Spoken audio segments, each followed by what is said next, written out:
Welcome back to another episode, you beautiful animals. We're here today talking to the amazing Alice Child, who's a somatic sexologist, sex counselor and sex coach who believes everyone deserves a happy, healthy, safe and fulfilled sex life. Alice has a passion for opening tough conversations, confronting taboos, and creating inclusive spaces free of judgment. She works with couples, individuals and groups, exploring diverse topics of sexuality, intimacy and pleasure. In 2020, she founded Vulva Dialogues to normalize conversations about sex and empower individuals to learn more about their bodies and sexual health. Vulva Dialogues has brought sex-positive workshops, talks and events to thousands of people globally, and I'm excited for her to be here to share her expertise with you all. I really liked my chat with Alice because I was able to ask a lot of questions in a space that felt really receptive to true conscious answers. I think that mental health and sex are very, very intertwined, and romantic relationships often have a massive impact on the way that we feel and we interpret the world. And I think there's going to be some golden nuggets in this chat that you guys get, because I certainly did. Just a reminder, please subscribe, rate and review the show. It goes a long way. We're giving you tons of free value here. So the one thing you can do to help us back, if you feel so inclined, is to get behind the show to help us spread the message. That would be awesome. So without further ado, I'd like to introduce to you Alice.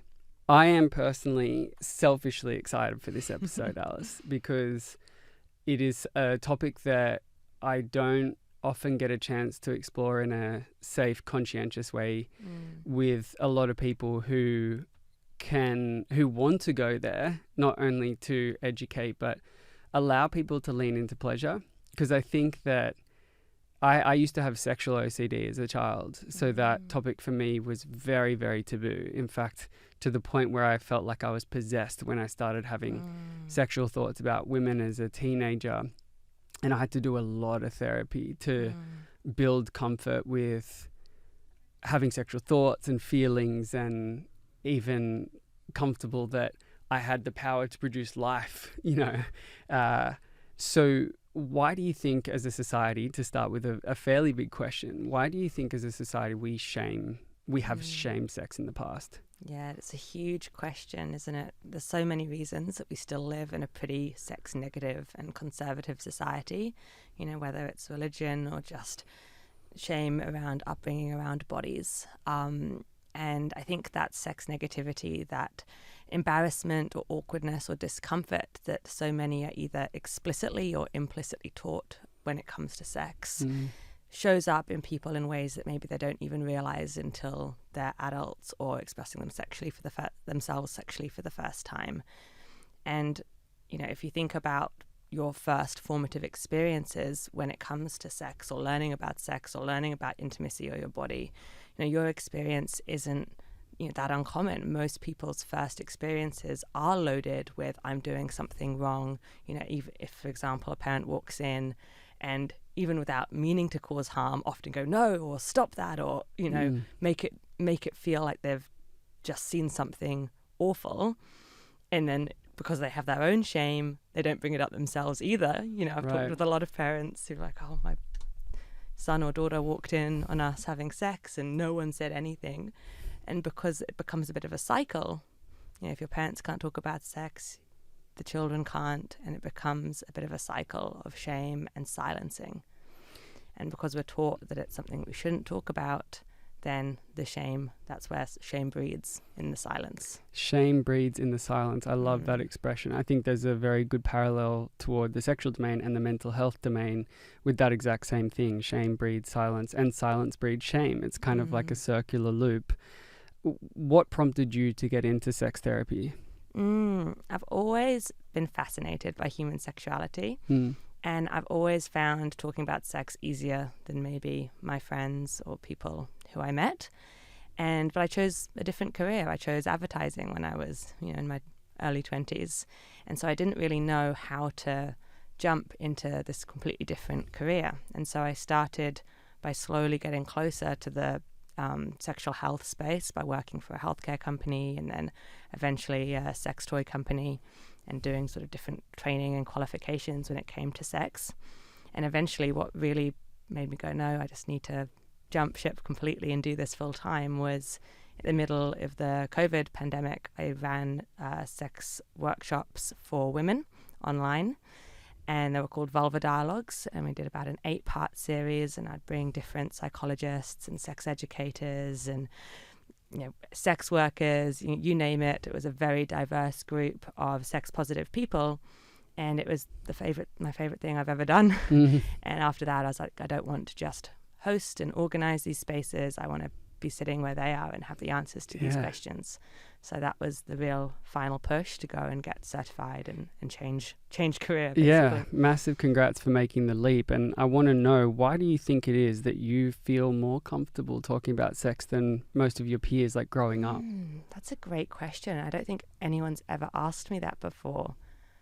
I was very lucky. I was raised by some pretty cool people who were very open about, bodies and sex, and very much still in love couple. My parents are awesome and always made nudity and just weird conversations very normal in my house. So I think they've had a lot to play. And I guess I'm also just a very curious person. When I started to discover my own sexuality, it was with a lens of joy and enthusiasm and excitement. Yep. And the more I learned and discovered, the more pleasure and excitement and confidence it gave me as a person. And I started to realize that this is such a huge part of what makes us who we are. Yeah. And when I was able to explore it fully, I was, a better professional. I was a better friend. I was, a better family member because I just had a bit more richness of who I was. So yeah, good question. Many things, many influences, I think. Yeah, I think a lot of women especially probably struggle with having that level of enthusiasm around it, and men too, but unfortunately females, from where I sit, it's more loaded with shame than it's necessarily should be by a long way. Have you ever felt shame when talking about sex with other women? I remember one formative experience when I was 16. We played Never Have I Ever. It's a game that we play a lot in the UK and I think a lot in Australia as well.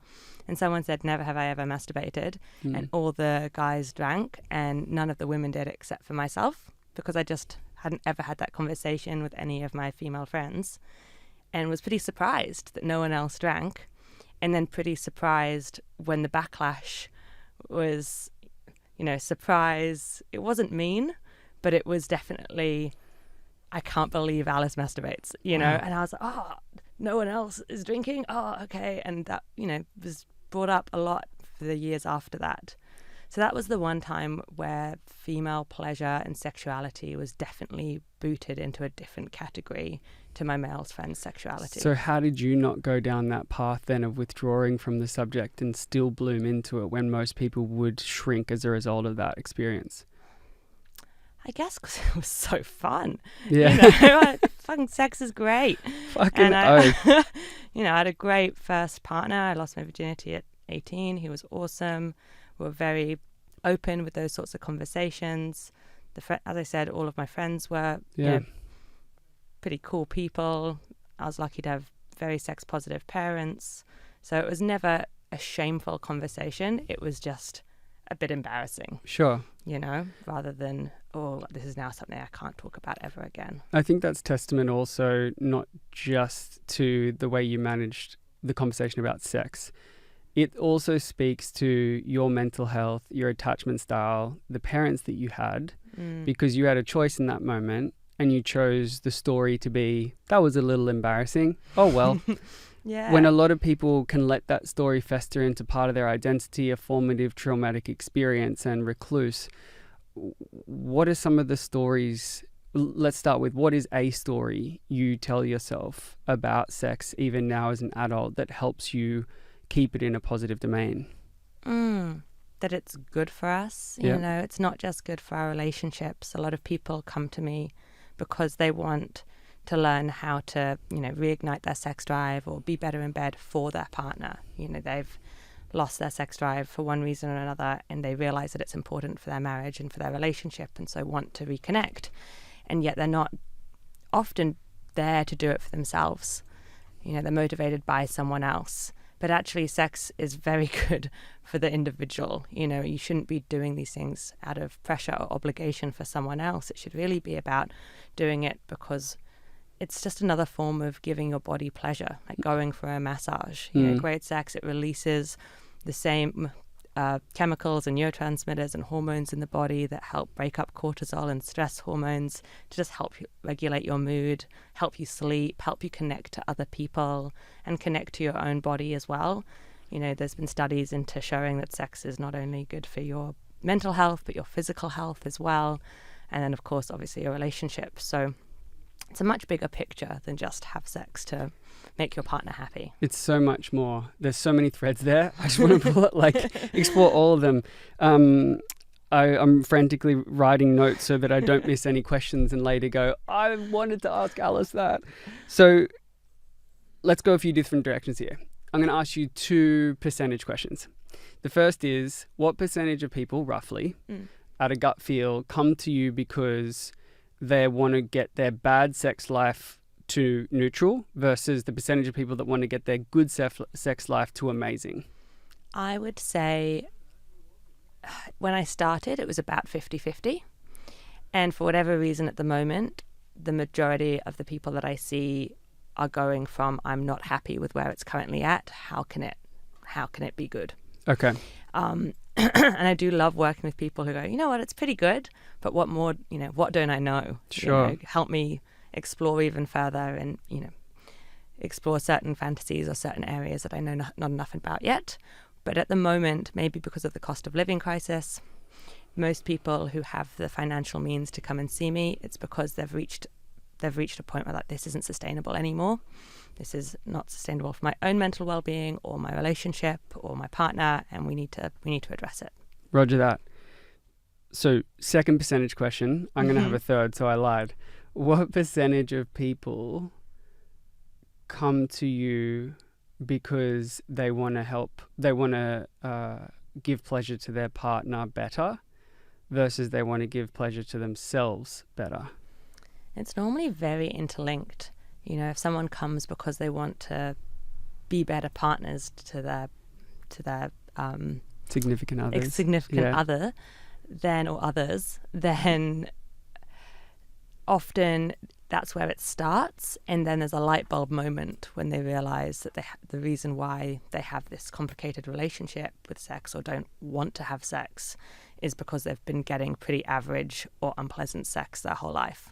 And they've experienced sexual pain, and they've experienced, you know, saying yes when really they meant no. And they've got this whole story that they didn't really realize that they had about sex. And so it starts for the other person, and then they go, wait a minute, I need to do this for me. Roger that. So it's often kind of interlinked, and the same the other way around. If, for example, you know, I had a client who had quite a lot of performance anxiety.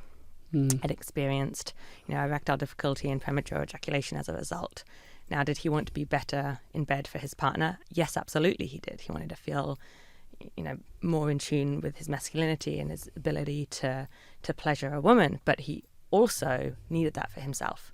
So for sure. It's always a bit of both, I think. And I don't really know how to ask this question, so call me in if there's a better way to traverse it. But what percentage of people roughly consider the problem, at least in the initial sessions, to be, if there is a problem, because of their partner versus because of me? Like, how many people are pointing themselves this way or that way? I'd say most people point to themselves. Yeah? Yeah. Most people internalize these things. I think it comes back to that age-old shame. Again, they internalize it. And we have, again, society has created this idea that everyone should just know what to do. You know, sex, yes, it is the most natural thing in the world, but that doesn't mean that it's intuitive. And actually, you know, I always say that good lovers are made, not born. Like, it's a skill just like any other, and we have to learn how to be good in bed, because we have to learn, you know, what our body needs and what we like and how to ask for it and how to find our voice and do all of that when there's someone else in front of us as well, and learn about their body and what they need. And all of that is a skill that you can't just learn through trial and error and watching porn. Like, it's something which you genuinely just need to learn. And if you haven't been able to do that for one reason or another, through often shame and silencing and awkwardness and embarrassment, then you often internalize that, oh, I'm not good in bed, or I'm a bad lover, or I'm selfish.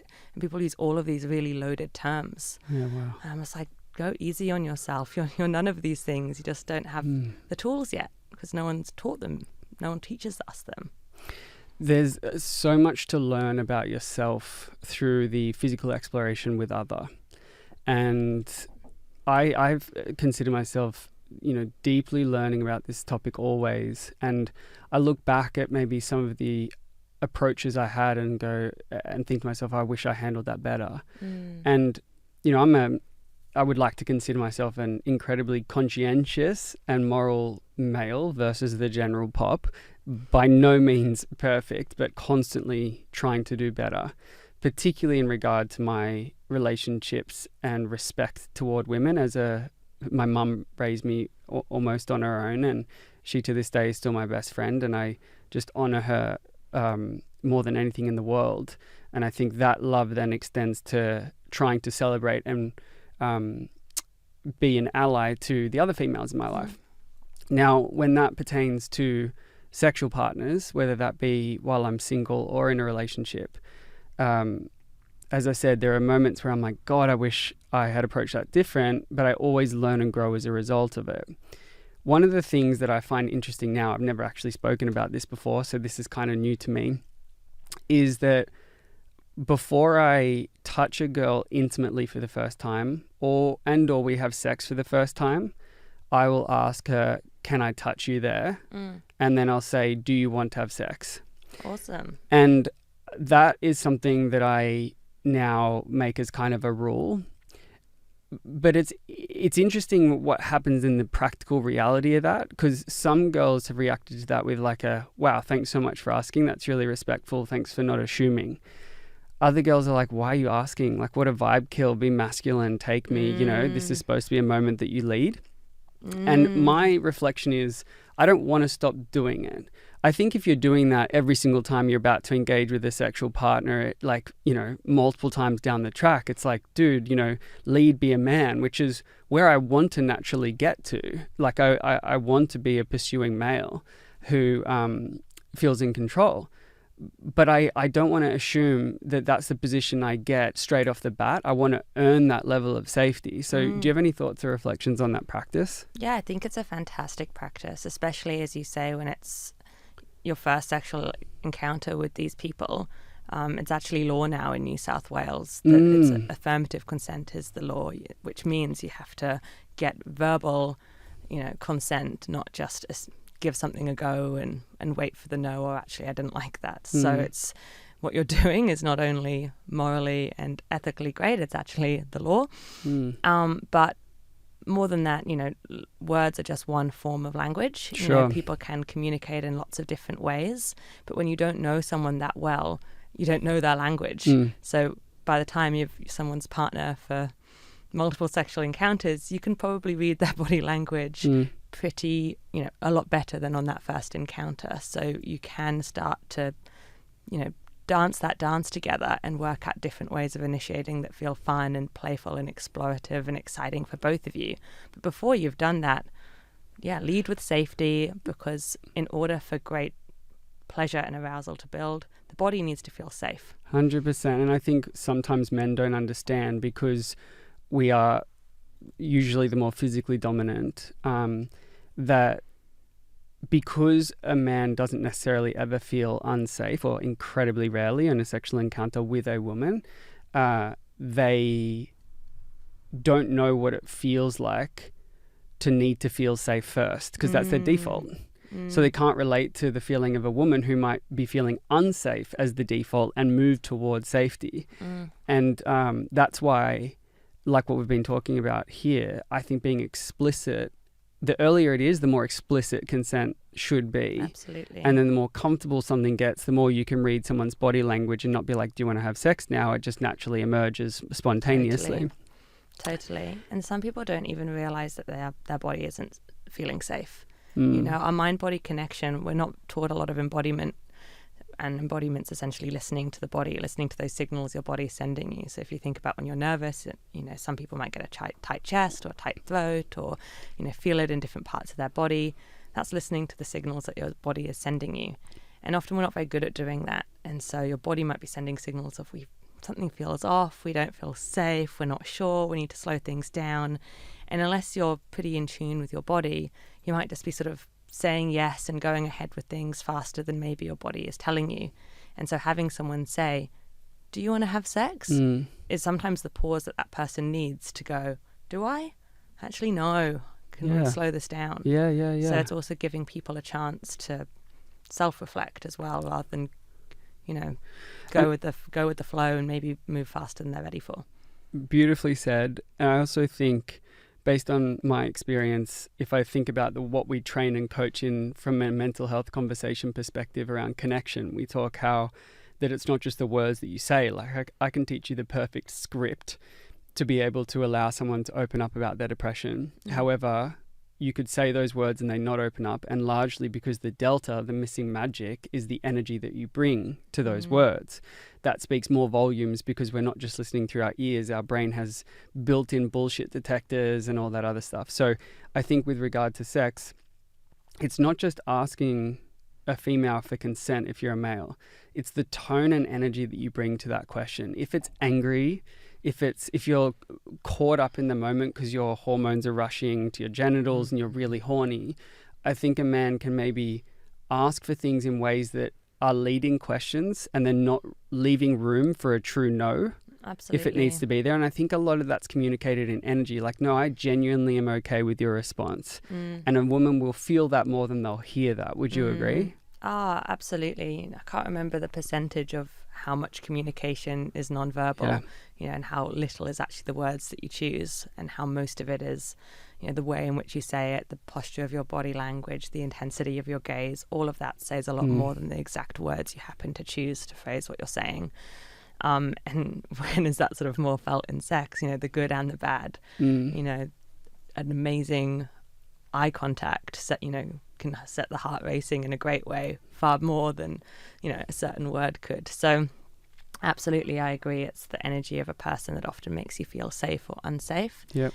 But I thought it was interesting you talking about this idea of being able to say no, because it's actually a muscle that not that many people have flexed during sex.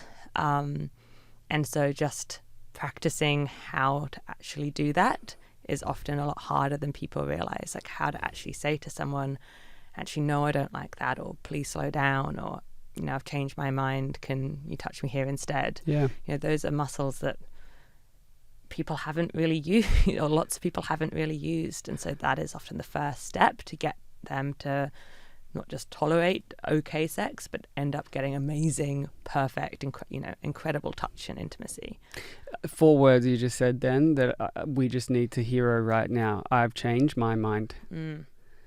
Huge, because often we think so binary in every topic, let alone sex. And maybe a woman or a man, but particularly women, might feel almost pre-committed if they say yes, that they're like, shit, I've already said yes, now I'm going to look like XYZ. And I think it's totally okay to say, hey, I've changed my mind. Just like how I thought that I wanted a chocolate milk and now I want a kombucha, you're allowed to change your mind, right? Yeah. And often we want something. Yeah. You're like, yeah, that sounds fun. And then you start doing the fun thing and you're like, you know what, my body is just not playing ball with me today. Yep. You know, and we were talking about this earlier, the interrelation between, you know, your sex life, your mental health, your physical health, your general self-confidence. It's also related.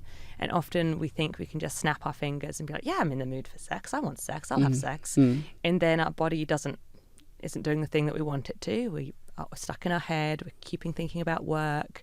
You know, our body's not reacting the way that we want it to. Like, what's going on? I wanted this. And it's often, you know, if you're very stressed at work, or your mental health's having a tough time, or you haven't been sleeping well, or there's all of these other things going on in your life, we call them your brakes in the sex education world rather than your accelerators, which are your turn-ons. those breaks are often acting without your even conscious awareness of them and make sex and arousal and intimacy way harder. So you might consent to something and go, yeah, let's do it. And you start it and you have to go, you know what, I wanted it, but it's not happening. What are the two most common breaks and what are the two most common accelerators you observe in most people? Oh, I just don't think there's an answer. Oh, yeah. And that's what's so wonderful about human sexuality. It's so broad and so diverse. And unique. And that's why it's so exciting. It's so unique. You know, it's some that might, you know, surprise you that people don't really think about. You know, when people think of their turn-ons, they think about, you know, things that they enjoy their partner doing, or, you know, physical qualities they enjoy in someone else, or, you know, specific sex positions or sex acts. Whereas they don't really think about the sort of bigger picture outside of all of those things. Like, do they like, you know, for example, a huge break for a lot of people is being cold. A huge accelerator is being warm because your body starts to relax. Or a big break for a lot of people is getting too in their head about one thing or another. And so a big accelerator for a lot of people is putting on music because it gives your brain something to focus on that isn't all of your inner monologue and inner dialogue. So I think that's a big thing, is if you are thinking about your brakes and accelerators, go a lot bigger than just, you know, the here and now. Think more macro, micro, which way around is it? Think bigger picture. Yeah, macro. Yeah. Because often, there's a lot bigger things at play when it comes to why arousal, why something was extremely hot for you in one situation and why it wasn't in another. Yeah, wow. I'm just taking a moment to let all that in and know which way to go. I think where I want to go with that is asking about when there is a break and you can sense it, how to best bring that up with your partner, where you know they're not feeling it, you know you're not feeling it, or you know we're not feeling it. Where do you go from there? Sometimes it is as powerful to voice it. You know, if, for example, the break is, and sometimes the break's really easy to fix. Really easy to fix. It's like, I'm cold, I've been thinking about it for 20 minutes, I'm getting the heater, you know, or, you know what, I've been thinking about the kids walking in, I'm just going to go lock the door. Sometimes it's a really simple, short fix, and then you're like, I'm back, you know, and voicing it is powerful. If it's not a quick fix, or it takes a bit of discussion, you know, for example, your partner's doing something and for whatever reason that day, it's just not doing it for you. People are often quite nervous to say that because people get very defensive, you know, because I have a lot of, you know, oh, if my partner says they don't like what I'm doing or asks me to change what I'm doing, then it means that I'm bad in bed or I'm doing something wrong. And so the most powerful thing is just to normalize those sorts of conversations. It's like, that's not working for me today. Can we try this? Or that was great. Can I now go down on you? Can I do something else? You know, and normalizing that constant dialogue that sometimes needs to happen, especially when there are a lot of breaks present.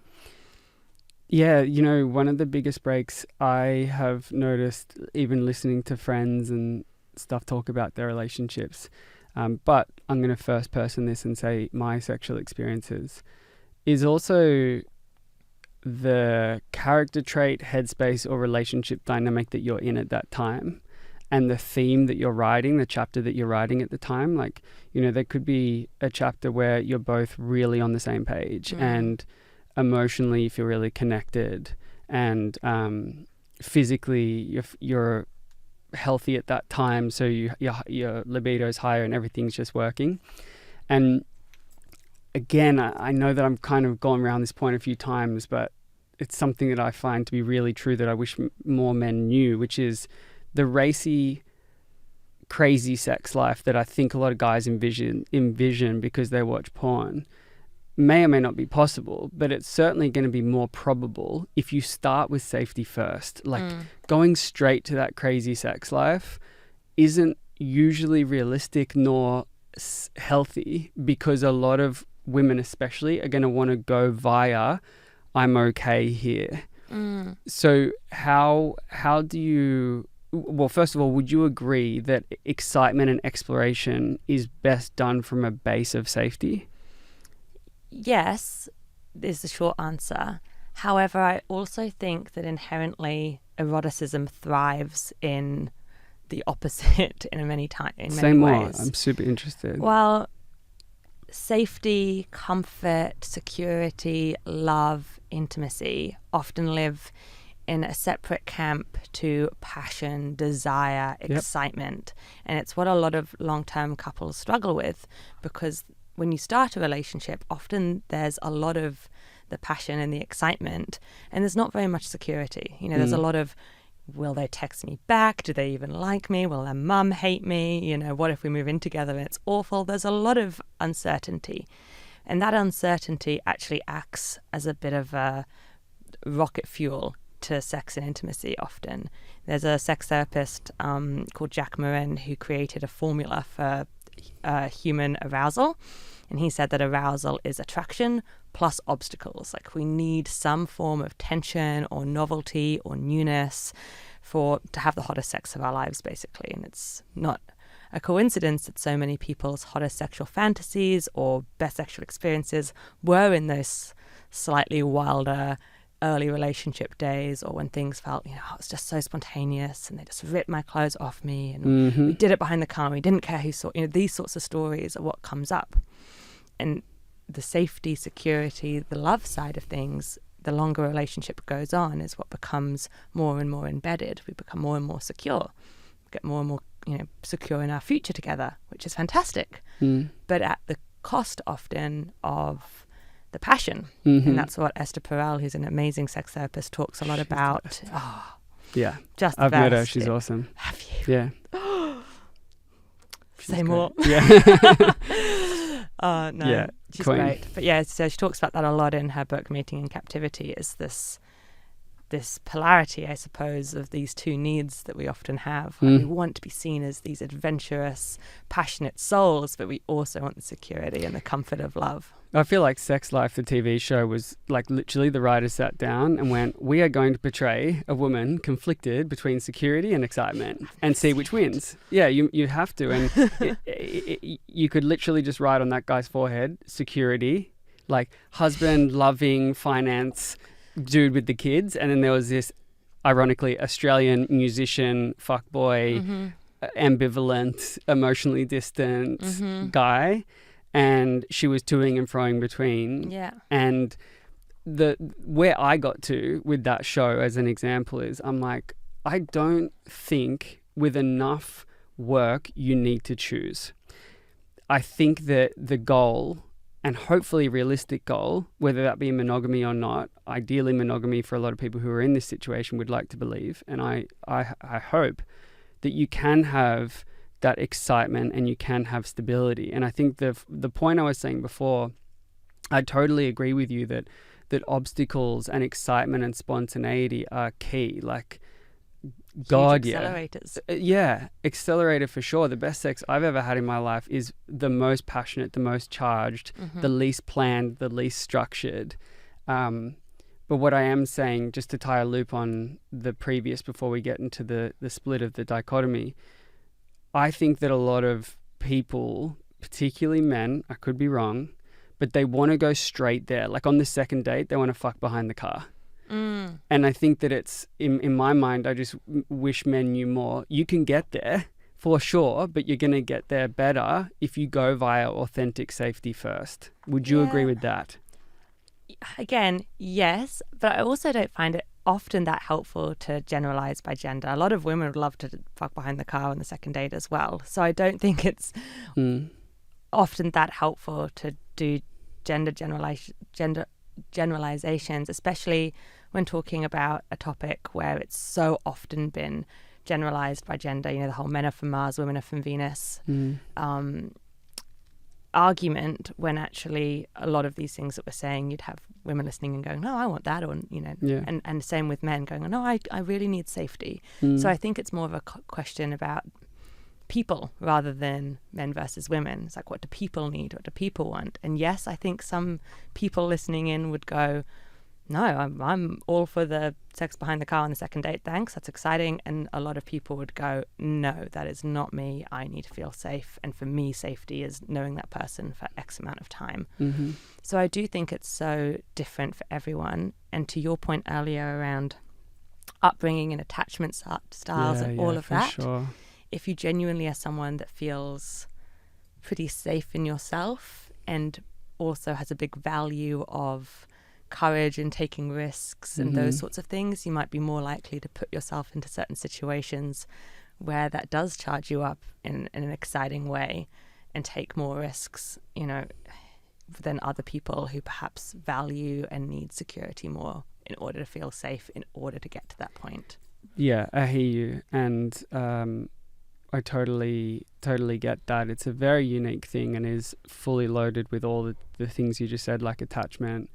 And I'd like to know what your view is on that. Like, this is a big one. Do you believe in monogamy? And B, do you believe that excitement, passion, all the good stuff can stay with stability and safety? So to answer your first question, I think monogamy is a wonderful choice when it is a choice.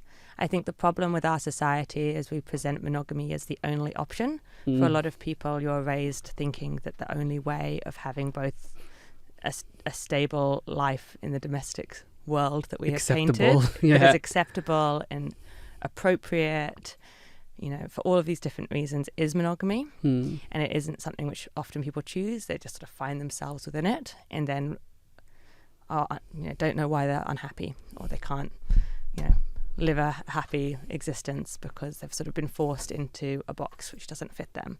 So monogamy is a great choice if it is the choice that you make, but there's also so many other wonderful choices out there. And I don't know if this is a very popular view, but it's a view that I hold, so I'll share it anyway. I sort of put sometimes your identity when it comes to monogamy, polyamorous, open, fluid, monogamish, on the same kind of spectrum that people often put sexuality. You know, it isn't something which is like, oh, I'm polyamorous or I'm monogamous. You know, it's this whole world in between. And often you don't really know where you fit until you've given other structures a bit of a go and tried different types of relating to people. And some people very much do know what they are. And they're like, no, I identify as polyamory. It's a choice. It's who I am. It's a part of my identity. Whereas other people are still exploring and still working it out.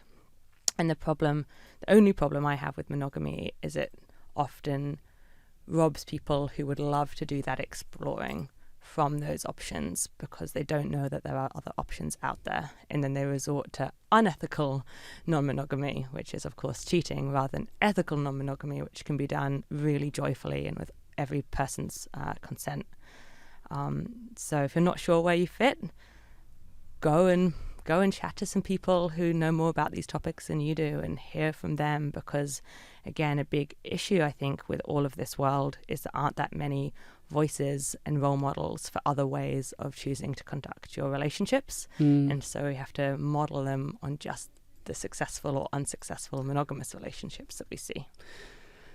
I love people who are real, and I love hearing statements like that from you, which the way you say it isn't charged. Like, I can tell you've done a lot of work to get to the point where you're at, because usually when we're defending a view that's non-traditional, there's like a bite behind it. Like, I wish everyone could see my perspective, because there's still shame under there. But you are so at peace with your exploration of this subject. It is truly commendable. And I'm learning so much already. So thank you for what we've spoken about and what we will. I'm going to ask binary questions, not because I believe in this approach to interviews or life, but I think it's good fodder to help get to the place where we want to be, which is an open discussion. What's the number one, you're going to say there is none, but I'm going to ask anyway. What's the number one thing that you have seen to help that enables monogamy to work well? And what's the number one thing you have seen that helps non-monogamy work well? Can the answer be the same for both? Yeah. I think it's communication. Yeah. You know, non-monogamous people are very good at it, or often very good at it, because they have to be, because there's a lot more people to talk to. Ethical non-monogamy. Ethical non-monogamy, sorry. Yeah. So anyone who's tried ethical non-monogamy, open relating in any of its forms, you become a pretty good communicator pretty quickly, because you have to. There's a lot of different people's emotions and opinions and time constraints and different desires and life views and values and goals and dreams to take into account. So before you know it, you're talking a lot about all of these things. And in monogamy, often people aren't as good as communicating about all of those topics. And I think that is so often the key for a happy, ongoing, long monogamous relationship, is the ability, because ultimately two people, if they're going to have a long life together, are going to change a lot in that lifetime. They will go through lots of different life stages, and parts of themselves will come out that they didn't expect, through all of these different life stages. And if you're going to stay together, you're going to have to work out how to navigate not just the people that you were when you met, but the people that you'll continue to become. And you can't often do that without a lot of compromise, a lot of work, and a lot of communication to work out what's going on and have sort of state of the union conversations pretty regularly to work out, are we still happy? What's working? What's not? How can we be better? Yeah. And that's what I think a lot of non-monogamous people learn quite early, because there's more need of it earlier you're on. forced to communicate. You're prompted to communicate more. Yeah. More binary questions that you're going to hate. What's the number one? So if we say that communication is probably the biggest breakdown in any relationship type, what would you see as the biggest mistake, problem, barrier within communication that you see in relationship? Yeah, I think it's very easy to fall into sort of cycles of communication styles with a partner. For all sorts of reasons, someone becomes, the attacker, I say in inverted commas, the person leaning forward and wanting to have a conversation about a certain topic, and the other partner becomes the leaner away, the person who gets put onto the defensive, the person who feels like they have to defend themselves, and falling into that cycle of, criticism, defend, which is, a very unhealthy cycle to fall into. And that's just one example of the kinds of destructive cycles in communication style that can really undo a partnership, because then these topics, these areas of conflict become stuck. We can't move forward on these topics anymore. Every time they come up, people instantly go into that pattern of feeling criticized, or feeling, that your partner doesn't care. Yeah, so I think noticing those kinds of cycles, or those topics that cause you to go into an unhealthy, flooded state of communication, and where certain areas of conflict become stuck, and working out, okay, how do we unstick these areas, because all couples will disagree. Yep. It's impossible to not have areas of disagreement. Disagreements and conflicts are not inherently unhealthy. What's unhealthy is not being able to talk about them resolve. With empathy and understanding, and just wanting to hear and understand your partner's perspective. Huge. It's not about, fixing the problem, because often the problem can't be fixed. You just have different politics, or you just have different values when it comes to money. Often we can't fix that problem, but we can hear and we can talk and we can understand. And it is couples who can do that really well that have more of a chance to move forward. Beautiful. What do you think is the most therapeutic or beneficial question you can ask your partner? Can I bring it back to sex? Because it really is more my expertise than couples counselling. Yeah, absolutely. Makes sense. I think when it comes to sex, the best thing you can ask, a couple of things. One really easy thing that you can do is to get into the habit of, after any form of sex or intimacy, is turn around to each other and say, what was your favourite bit? What was your highlight? What did you enjoy about that? Because when I say to people, communication is so important, talking about sex is so important, God, this feels really difficult. I can't do any of that. But you can definitely do this, and it'll start the flow of conversation, talking about what turns you on, what turns you off, what you enjoy, what you're curious about. So to start there, turn to each other and go, sure. What was your favourite bit? Mm-hmm. And start asking open-ended questions during sex as well. So rather than saying things like, does this feel good? Or do you enjoy this? Where most people will go, yeah. That is telling you nothing. You're getting no information there. Like, start asking questions that's actually giving you information about that person and like what they actually enjoy. And that's the way you actually learn, rather than just... Interesting. So instead of, does this feel good? You might say, which part of this feels good? Yeah, or how could I make this even better?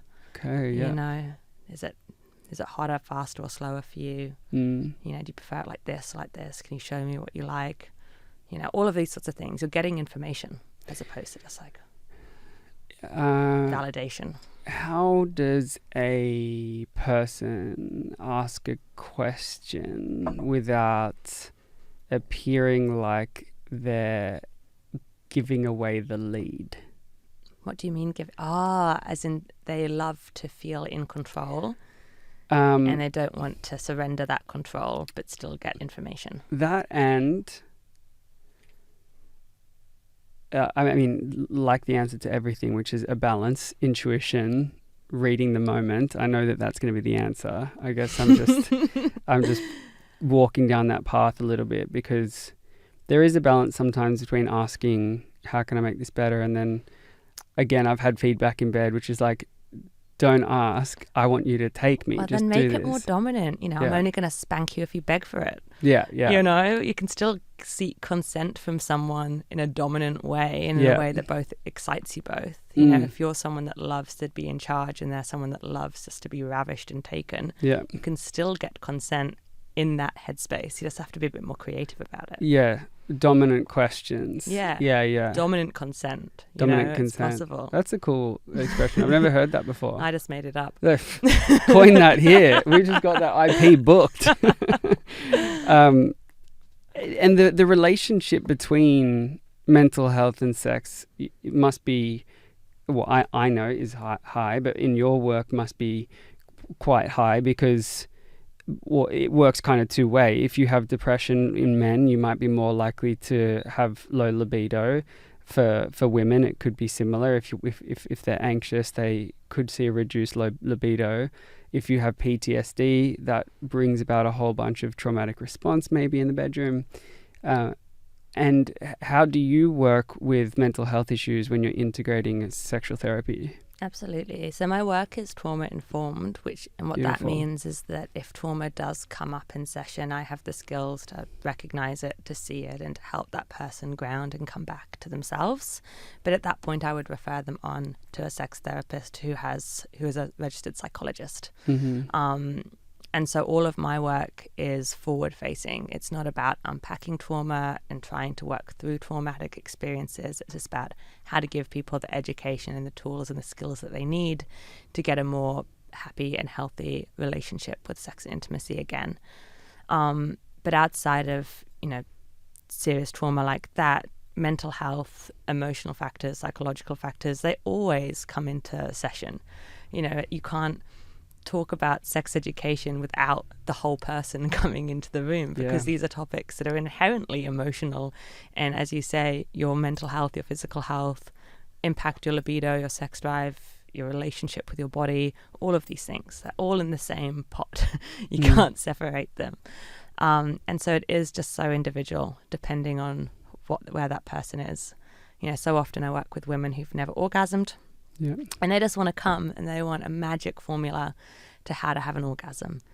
And it's, that's not how it works. First, I have to get to know that person, because what's causing someone not to be able to have an orgasm, might be, okay, have you heard of vibrators? Have you heard of this stroke? But for many people, it's become an issue over years and years of isolation and frustration and feeling broken. And that is the work that we need to do first, is how to make them have a happy relationship with pleasure again and not feel broken. So I can't even remember what your question was. Mental health and sex. Yeah, it's impossible to separate. Changing the relationship to pleasure, that really resonated with me. Again, based on my mental health history directly related to sex versus the sexual implications of a mental health condition, and having friends who are sexual abuse survivors, knowing the work that they go through and choose to do in order to regain their pleasure. It's incredibly tough for a lot of people to do that and to allow themselves to feel that again. And I'm not sure if you can share a story of hope for someone that's going through that around a client that's anonymized, that has walked a similar path. Yeah, absolutely. I do work with people who've had really, really traumatic and complicated relationships with intimacy and sex, at times in their lives and at ages where they had no autonomy or control of what was happening to them.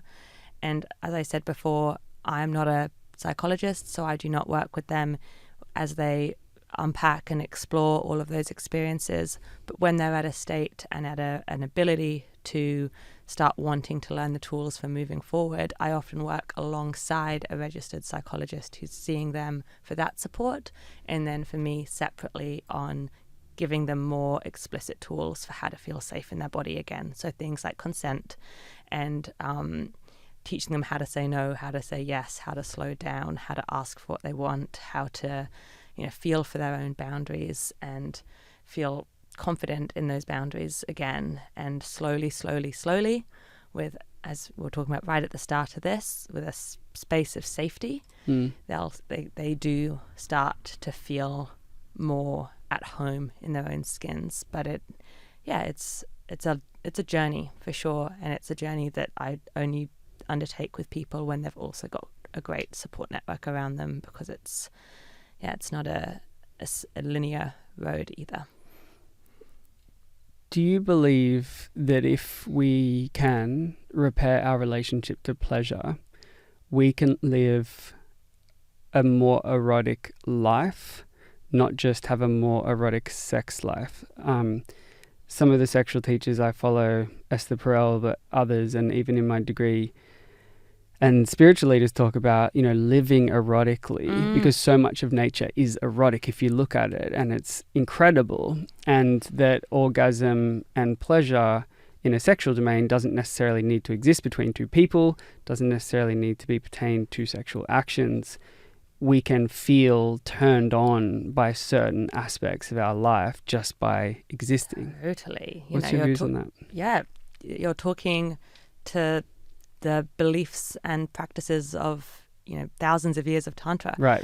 Tantra is a spiritual practice that is not. It's only neo-tantra, which is the focus in sexuality, but tantra as a practice has existed as a spiritual philosophy for much, much longer. And it is one of the only spiritual practices that believes that sexuality is this inherent part of our life force, of what makes us human, of what gives us energy and confidence. And exactly what you're talking about is how you sort of start to tap into that energy through tantra. And it's just little things. A lot of people who come to me who feel like they've lost their sex drive, their desire for sex, their libido, they often talk about feeling that they've lost a part of themselves. And the idea of getting back to sex is this huge chasm of this is where I feel now, and they use words like dead or numb or broken, and that erotic life force and sexuality is just so far away from where I feel like I'm at now. And so it's how do I get them to start to slowly take those little stepping stones? It's often in really small microdoses of pleasure. It's doing a daily pleasure practice. It's got nothing to do with masturbation. It's about savoring anything that feels good in your body. So instead of just having a hot shower, go and massage that shampoo in your scalp and just really appreciate the pleasure of that moment. Or, savoring that chocolate that you have each night. Do something a day that brings you pleasure, that awakens your five senses, and you'll start to notice pleasurable things again. You'll recognize that your body can feel all of these amazing sensations. And that is the same idea of, can you bring erotic energy into your life? Yes. Yeah. Just walking down the street with the sun on your face, when you've got that vitality inside you, that's probably because an accelerator is happening. Yeah. You're probably someone that loves sunshine. You talk about walking down the street, and there are times when I'm like, what's a male, this is a dumb question, what's the equivalent to a male pheromone? Is there such a thing? I think they're the same. Okay. I think it's pheromones for everyone. So there are some times when I'll be walking down the street and I'm like, damn, I've got my jacket on. But, the metaphorical jacket where I'm like, I don't know what I've done today, but I can feel I'm on fire. Like, am I ovulating? Yeah, exactly. The equivalent to where I'll be getting a female gaze and I can tell that it's that type of gaze, and I'm like, yes, okay, what have I done? I need to audit this shit and do it every I need day. to bottle this. Yeah, exactly. Exactly. I need to like rinse and repeat this formula. And then there are other days when I'm like, I should be wearing my pheromone jacket, but I'm definitely not on today. Yeah. Do you think that that's a thing? Like, we're feeling it. Yes. Sometimes we're getting lots of... and is there a way to bottle that? Oh, if only there was. Yeah. I don't have an answer for We you would be yet. millionaires, We would be Alice. millionaires. God damn it. We need to bottle the pheromone jacket. Yeah. But also you need to recognize what is going on for me in that moment. You know, what accelerators are present and can I replicate some of these? So a lot of people, you know, in client sessions, I bring them on a bit of a journey back and I'm like, when was the last time you felt really sexual or you're wearing a pheromone jacket? Like, what was going on for you? And a lot of people, it's on holiday. And it's like, or people have never had an orgasm except for when they're on holiday, or they always have painful penetration except for 1 week of the year on holiday. And I'm like, well, what's happening on holiday? And it's often because they leave all of their breaks at home, their dirty laundry, you know, all of these stresses with work, all of the breaks remain at home, and all of your accelerators come on holiday with you, you know, wearing the cute summer dresses, the salt spray on your skin, you know, quality time with your partner, sunshine on your face, eating and drinking great food. And before you know it, you're having great, pleasurable, pain-free sex. So I think sometimes when you're wearing that pheromone jacket, maybe just be like, all right, what has happened for me today? Like, what is going on right now? Like, how can I channel some of that? And I think it's to the metaphor or story that you just said, it's not just what's going on in my life today or at the moment, as in I'm exercising, I'm on holiday. It's what that represents. I am free. Yes. I am open. I am abundant. I have a positive and optimistic outlook in life. Because sometimes very often it's the vibration that you're putting out way more than the physical attributes or the cognitive tick boxes that is actually attracting people into your life. Absolutely. You're walking down that street with a spring in your step and people can see it.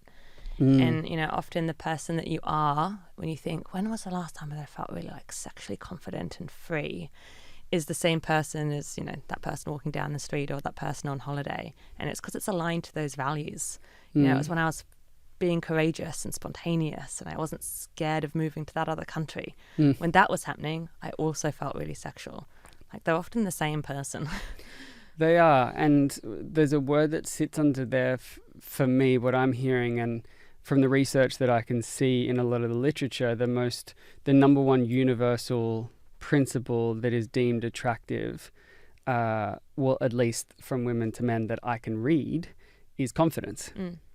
And I think confidence this is kind of a self-fulfilling cycle, because when our mental health is low, particularly if we're feeling depressed, confidence is the fucking last thing we have. Yeah. There is a huge internal self-sabotaging narrative. Yeah. And so to kind of claw that back and to like yourself again, let alone feel like you're hot or lovable, can feel like a country mile away.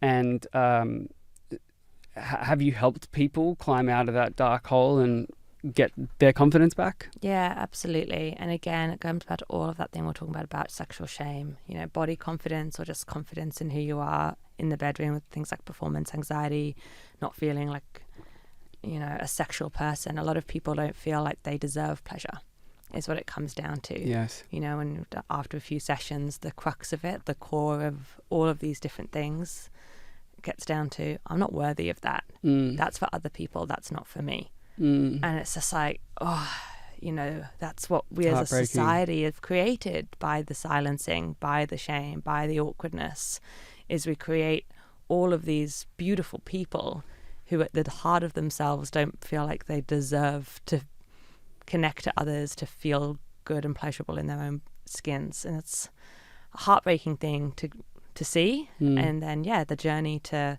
self-confidence and self-love often starts with just a bit of neutrality.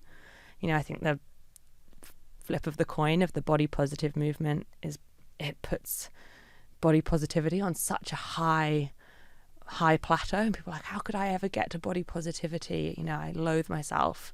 And it's like, well, let's not aim for body positivity, let's aim for body neutrality first. You know, not hating your body, but instead just accepting the skin that you find yourself in is a lot more achievable for lots of people than this idea of body positivity. There was something else I was going to say about that, but I can't remember what it was. You're spitting out wisdom left, right and centre, so we'll give you a pass on that one. Let's talk about something that I hope is a fun topic for a lot of people, but it can be very unfun for a lot of people because they don't feel like they can express it, and that is the topic of fetish. Oh, I love these topics. Yeah, so Knuckle in. No, I'm buckled in. I'm ready to rock and roll. No pun intended. Strapped in. Before we get into the kind of the nuts and bolts, I want to know is there a psychology agreed kind of philosophy as to why fetishes exist or how they come about? Could I take us back one step and define the difference between kink and fetish first? Yes. Because I think it's something which people don't really think about. So kink, which is more common than a fetish, is essentially anything that makes sex more enjoyable and adds more erotic charge and energy to the interaction. It's a step beyond like a preference. So, you know, I might have a preference for certain sex acts, but when I add a sort of kink to it, it's like, oh, that makes it really exciting. So let's quiz me. Yeah. So a preference might be I like to be on top versus on the bottom. Yeah. And a kink could be I want my hair pulled whilst I'm on top. Yeah. Is that right? Yeah, okay. Exactly. And what's funny about kinks is it's so subjective. Okay. Because often kinks have to be, and I'm saying this in inverted commas, it's a podcast so I can't use my fingers, but normal. We got cameras. Oh, normal. And I hate ever using the word normal when it comes to sex. But kink, the whole purpose of it in some ways is subverting what's seen as normal. But then what is normal? So some people might see anal as a kink because they haven't, you know, talked about anal sex or been exposed to anal sex with that many people. So I go, oh, anal's a bit kinky. Yeah. Whereas if you're a very sex positive person, you might just see anal sex as just another preference. You know, I enjoy oral, I enjoy anal, it's not a kinky thing.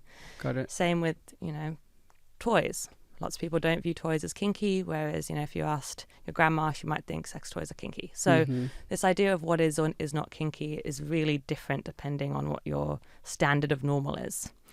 And so quite a lot of common kinks are things around power. So that's where BDSM comes into play. So that's bondage and discipline, dominance and submission, and sadism and masochism. So all of that is about exchange of power. So those are quite common kinks. Okay, so kink is often correlated with power dynamics. Often, yeah. Being in a position of or being in a submission of. Yeah.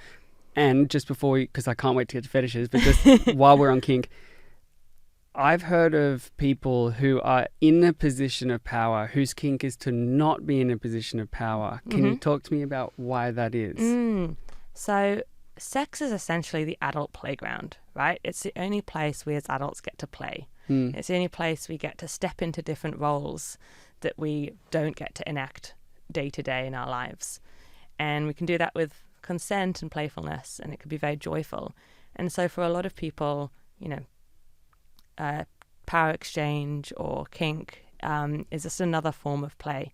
And if day to day I have to make all of these hard decisions, I have to always come from a place of responsibility and power, it's really fun to abandon some of that power. So it's abandonment of the traditional character. Sometimes for some people. For other people, it just might be a big part of who they are, and it's always been a core part of their eroticism. But they just can't display it during the day. Yeah, it doesn't matter what job they came. They've always been someone that enjoys being submissive sexually. And I'll talk to you more about the psychology of kink and fetish in a minute, because I know you want to hear more about it. Yeah. But also kinks could be anything. You could have a foot kink, you could have a lingerie kink, you could have a, tit kink. But people don't really see that as a kink because it's so normalized. Got it. Enjoying boobs. So anything can be a kink for you if it adds a specific extra charge of sexual enjoyment to sex. Whereas a fetish is the most common definition of a fetish that a lot of sex therapists talk about is the difference between enjoying a kink and needing a fetish. So people who have a fetish for something can only get aroused and turned on if that fetish is either being fantasized about or being acted upon. So it's less of a choice and a desire, and it's something which actually they need in order to build arousal. So it's pretty different. Great explanation. Thank you. That's super duper helpful as a framework to view things through. And let's use something that could be on a spectrum. So feet, very trending thing. Yep. Might always have been that way, but I feel like my Instagram there's like ads for God, who knows what I'm clicking on. As I'm saying this, I'm like, have I brought this on myself? I know. Well, shameless, I'm a big believer in not shame or fetish. Not kink or fetish shaming. Yeah, don't yuck my yum. No, exactly. I personally don't have a foot fetish. However, I have seen ads for it more and more. There's like this feet finder app that some of the meme accounts that I follow have been posting. So if we look at something like feet, it can move from from a kink to a fetish based on the explanation of a want now as a need. Given that that's such a popularized one, is there something about the foot that the ancient Romans discovered that just happened to be incredibly erotic that we don't know about? Why? It's funny. I can't remember who told me this. Another sex educator, and so I haven't read the report myself, so don't quote me on this, but read something about why is foot fetishes so common, and it was something around the formative years of being a child and crawling around feet, and if you've got a caregiver who maybe didn't pick you up that often, the feet become the part of the body that you see and you are attached to more. Interesting. Who knows? There's a really amazing, I think I already have quoted him once, so I'm not on commission, but Jack Moran, and he, in his amazing book, The Erotic Mind, talks a lot about why we develop the sexual preferences that we do.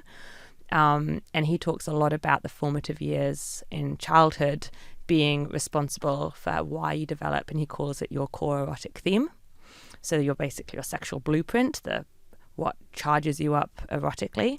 And he basically creates this model where whatever you were exposed to that perhaps wasn't the most pleasant growing up, the mirror image of that almost becomes your eroticism. So, for example, if you're brought up in a very conservative, rule-abiding household, maybe strict religious ethos, that sort of thing, your eroticism might develop in a way that enjoys rule breaking, it enjoys naughtiness, it enjoys confronting taboos, it enjoys that fear of almost getting caught. And there we've got an exhibitionist kink.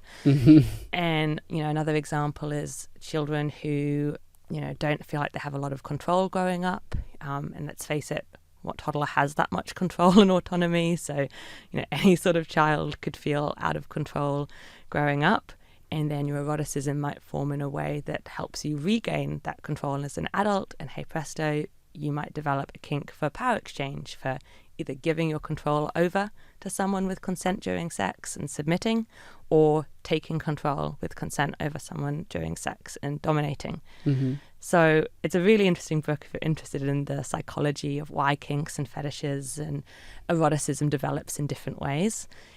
A lot of people don't like that concept of, your traumatic experiences become your sexuality, because I think it's often welded as a bit of a sword, especially in the kink community, of only people with traumatic experiences becomes kinky, which is absolutely not true. It's not, people aren't kinky just because they're trying to heal their past. For some people, absolutely, BDSM and kink can be very healing, but it's not the case for everyone. For some, it's just another fun form of exploration.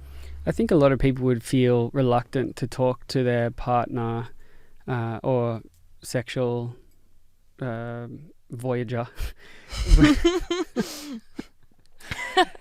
There we go. There's my IP, sexual voyager. They're voyager in crime. About if they had a kink or a fetish. Particularly if you're dating someone who you don't think is more like aligned on that spectrum. How does a conversation like that come up in a safe way that doesn't bring shame?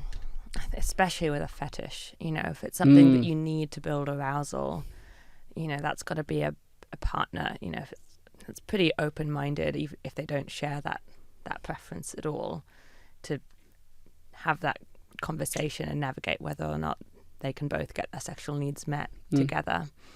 But even just talking about kinks, there's a lot of nervousness that would come up sharing your kinks, especially if it sits further outside of what's deemed like a normal kink. And as you say, different kinks are becoming more and more popularized, through porn and through 50 Shades of Grey and all other sorts of mainstream media. But if you're bringing something up, I'm pretty sure none of, this person or none of my circle share this kink with me. It's pretty vulnerable. It's a pretty vulnerable space to share that with someone. And honesty is the best policy. Waiting until a time where you feel really close to that person, you feel safe with that person, to be that vulnerable with them, and go with why it's hot for you. You're not trying to force them to share that kink with you. They might be pretty surprised, and often people, when they're surprised, act in a way that once they've had a few days to think about it, they might act differently or respond differently. So take a bit of kindness to their shock as well. Sometimes they'll come around and respond a bit differently. But if you're sharing this with a partner, don't expect them to want to do it straight away, but instead just focus on why it's hot for you. Roger. I enjoy dominance during sex because for me, XYZ. Sure. I enjoy submission during sex because for me, it's all about this feeling of XYZ. So sharing the why helps to bring in the safety of the what. Often, because it's not about putting pressure on that person to enjoy it too. It's just I just want to share why this is exciting for me without trying to make you feel like pressure or obligation to feel the same way. Okay. Rather than just saying, I like feet, can I suck your toes? It's like, I like feet. For me, this is what's sexy about them. For me, this is the sort of fantasy that I would have. I'm not asking you for anything or putting any expectations of you. What do you feel about what I've just shared with you? Do you have any questions? Okay. Yeah. Could that be exciting for you? Could that be hot for you? Could we find a world in which this could be a fun thing to do together? How are we doing for time, by the way? We need to wrap up. Okay. Damn it. I have so many more questions, but I will wrap up. Okay. So I've covered a lot of what I want to cover. I'm just going to ask you 3 final questions, if that's okay.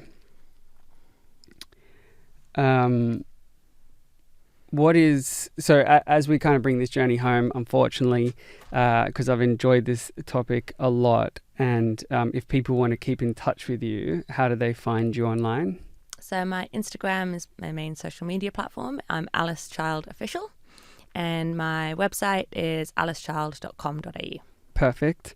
And what is one question you wish I'd asked you but I didn't? Ooh, we didn't talk about female sexual pleasure responses, which I think is an area that not enough people know about, like the clitoris, the internal clitoris. And so my advice around, if you are someone that owns a vulva or you like to pleasure someone that owns a vulva and you don't know enough about it, go and research some female pleasure anatomy. What makes it pleasurable is nothing to do with how wet you can get that pussy, because you can always use great lube and you should always be using great lube. But what actually matters is how engorged you can get that pussy, because not many people know, but women get erections too. But all of our erectile tissue, or most of our erectile tissue, is under the surface of the skin.